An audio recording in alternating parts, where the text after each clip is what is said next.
నెల్లూరు జిల్లా వెంకటాచలం మండలం అనికేపల్లి గ్రామంలో తెలుగుదేశం పార్టీ 43వ ఆవిర్భావ దినోత్సవం జరిగింది. ఈ సందర్భంగా టీడీపీ సీనియర్ నాయకులు గొట్టం బ్రహ్మయ్య పార్టీ జెండాను ఆవిష్కరించారు. అనంతరం ఆయన మాట్లాడుతూ స్వర్గీయ నందమూరి తారక రామారావు తెలుగుదేశం పార్టీని ఏర్పాటు చేసిన అనతికాలంలోనే అధికారంలోకి వచ్చి పేద ప్రజలకు ఎన్నో సంక్షేమ పథకాలను ప్రవేశపెట్టారని అన్నారు.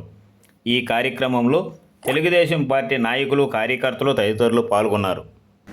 జిందాబాద్ తెలుగుదేశం పార్టీ, జిందాబాద్ తెలుగుదేశం పార్టీ. వర్ధిల్లాలి వర్ధిల్లాలి సోమిరెడ్డి చంద్రమోహన్ రెడ్డి గారి నాయకత్వం, వర్ధిల్లాలి వర్ధిల్లాలి సోమిరెడ్డి చంద్రమోహన్ రెడ్డి గారి నాయకత్వం. జిందాబాద్ తెలుగుదేశం పార్టీ. నమస్కారం, నా పేరు గొట్టం బ్రహ్మయ్య, వెంకటాచలం మండలం అనికేపల్లి గ్రామం. ఈరోజు తెలుగుదేశం పార్టీ ఆవిర్భావ దినోత్సవ కార్యక్రమం ఈ అనికేపల్లి గ్రామంలో చేసుకుంటున్నాం.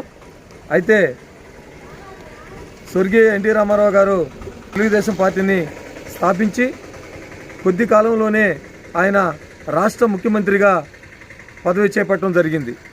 అయితే మనం పేదలకి ఎంతవరకు సహాయం చేయగలము అని ఆలోచించి ఆ రోజున్న పరిస్థితుల్లో కిలో 2 రూపాయలకే బియ్యం పథకాన్ని ప్రవేశపెట్టి, అదేవిధంగా ఆడవాళ్ళు ఎందులోనూ తక్కువ కాకూడదని ఆలోచించి చట్టసభల్లో వాళ్ళకి భాగస్వామ్యం కల్పించి, అదేవిధంగా ఆస్తి హక్కులో సగం వాటా కల్పించినటువంటి గొప్పతనం స్వర్గీయ ఎన్టీ రామారావు గారిది. ఆయన స్థాపించినటువంటి ఈ పార్టీని మన ప్రియతమ నాయకులు, మన రాష్ట్ర ముఖ్యమంత్రి వర్యులు నారా చంద్రబాబు నాయుడు గారు ఈ పార్టీని క్రమశిక్షణ పరంగా నడుపుకుంటూ ఈరోజు తెలుగుదేశం పార్టీ అంటే ప్రపంచ దేశాల్లోనే ఒక స్థాయిని నిలిపినటువంటి ఘనత మన ముఖ్యమంత్రి చంద్రబాబు నాయుడు గారిది.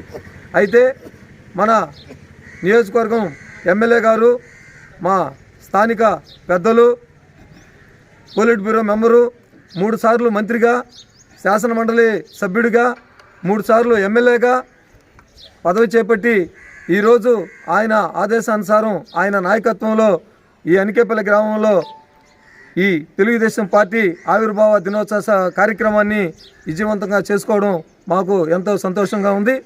మేము పార్టీ ఉన్నంత వరకు పార్టీ అడుగుజాడల్లో మా నాయకులు, మా పెద్దాయన సోమిరెడ్డి చంద్రమోహన్ రెడ్డి అడుగుజాడల్లో ప్రయాణం చేస్తామని, పార్టీకి మంచి పేరు తెస్తామని ఈ పార్టీ ఆవిర్భావ దినోత్సవం సందర్భంగా మీ అందరికీ తెలియజేసుకుంటూ సెలవు తీసుకుంటాం.